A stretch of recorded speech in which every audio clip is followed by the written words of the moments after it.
నన్ను బ్రోవమని చెప్పవే సీతమ్మ తల్లి, నన్ను బ్రోవమని చెప్పవే.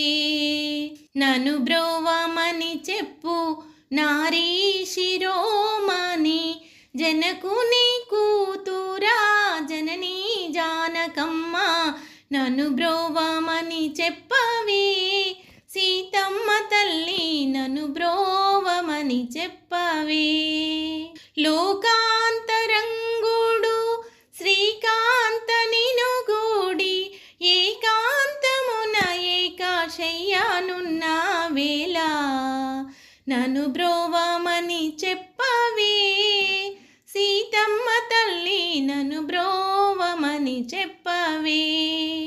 అద్రిజ వినుతోడు భద్రగిరీశుడు, నిద్ర మేల్కొను వేళ నెలతరో బోధించి, నన్ను బ్రోవమని చెప్పవే